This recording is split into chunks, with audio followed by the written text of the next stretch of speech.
Ecstasy, Molly, rolling face, man. Story time about some insane X trips. Let's go.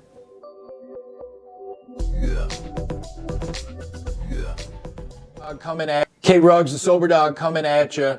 Shout out to my man Bill McCutcheon, a Patreon. He lost his best friend for life, Caesar. Bill, we're thinking about you. Appreciate all the love and support. Before I get into X, remember Soberdogs does not promote or condone any drug use. Please seek professional medical help if you have an addiction. In the past, I've talked a little bit about ecstasy, Molly, MDMA. This was a substance that was a little bit underwritten in my addiction because it was there a lot of the time, and there was certain periods where I got really hooked on this. It's one of those drugs, though, that to me it's hard to take daily.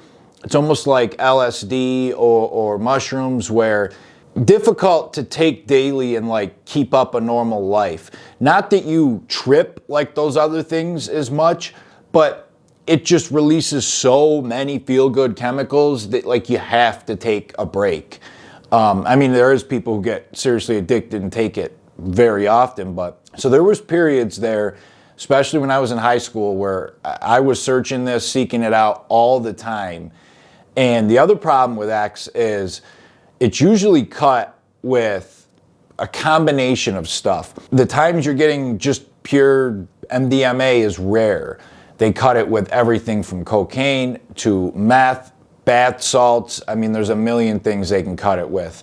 Adderall, Xannies, just to increase any type of high, they'll cut it.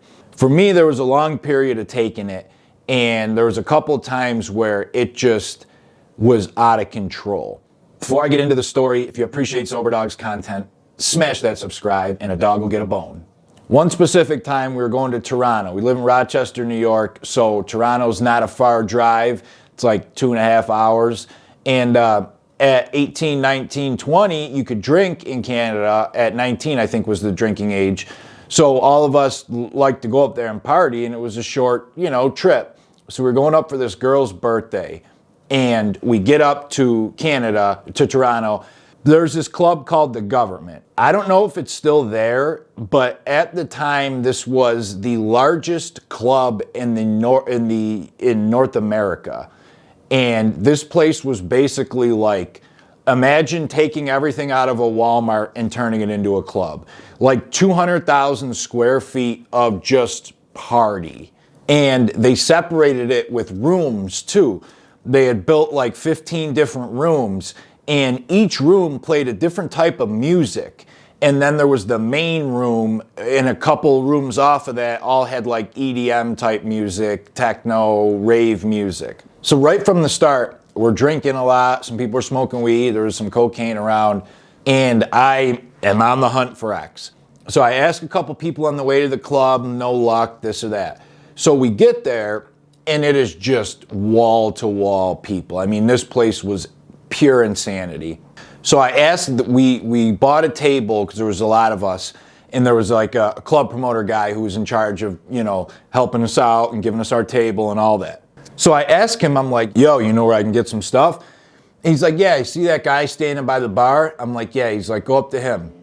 And I look, and it's just this dude standing, like there's the whole bar, and like, let's say 5 bartenders, and they each got a line. And then there's a guy next to the bar with his own line, like wide out in the open. Now, on the way in this club, very long line, there must have been 40 cops standing outside. Just because there's like 15,000 people here. I mean, I'm not exaggerating that number either. I'm like, okay. And I'm like, is this guy setting me up? Like the guy standing right there next to the bar, wide out in the open with his own line. So whatever, I go down there and I'm waiting. And before I get up to him, there's these other 2 guys. And they kind of do like a couple preliminary questions. Like, yo, what are you looking for?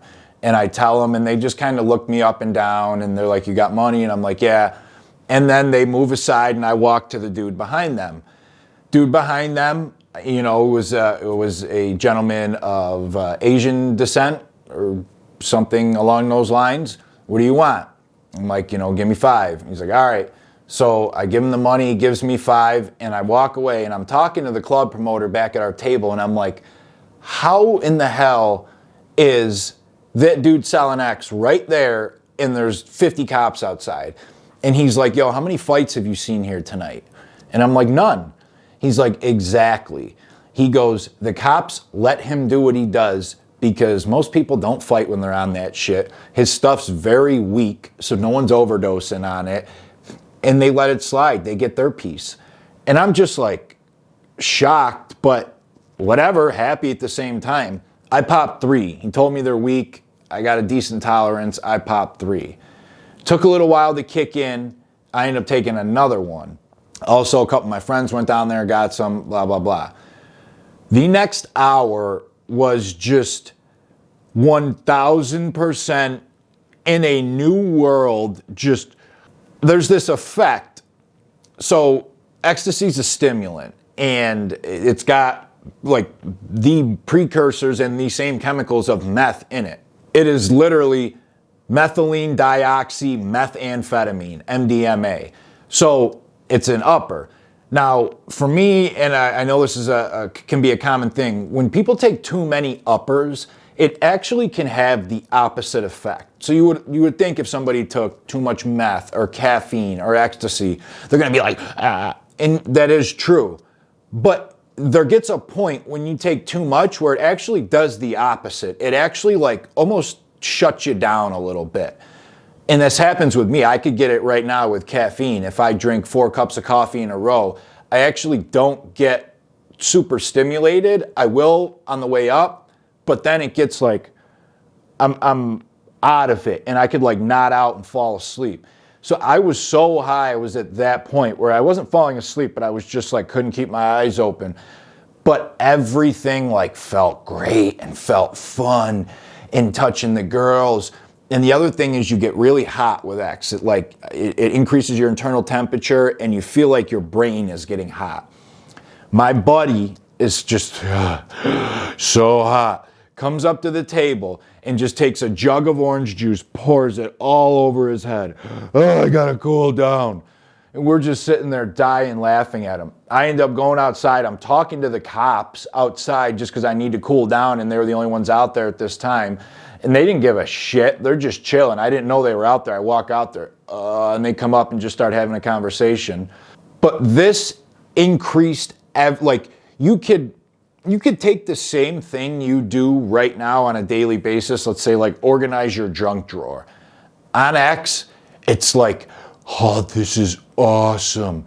And then you touch something, the same thing you've touched a million times, the sweater, you're like, this material, oh my God. So I'm just in this state of insanity. Walking back to the hotel, I'm touching every brick in the subway walls and all the girls' hair, and but I'm also so high, I'm just shh.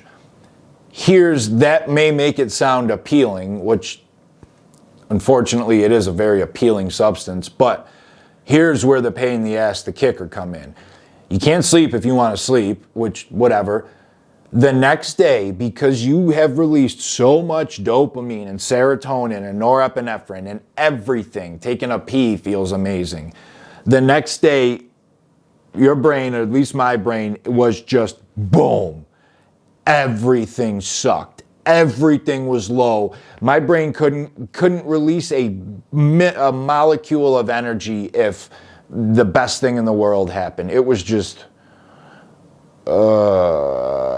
I'd probably released 10 years of dopamine the night before in one night, on top of abusing it consistently for years. This was just one experience of X where it's so addicting because everything feels great doing it. And then all of a sudden you want it for everything because it can make the stupidest thing feel better. It makes this feel soft, and you feel connected and loved, and everyone's enjoying it. That's why it's the rave drug, the love drug. But then when you come down, everything feels just blah. That was just one experience on X. I got 1,000 more. I'm gonna get into them next. K. Ruggs, the Soberdog, and I'm out.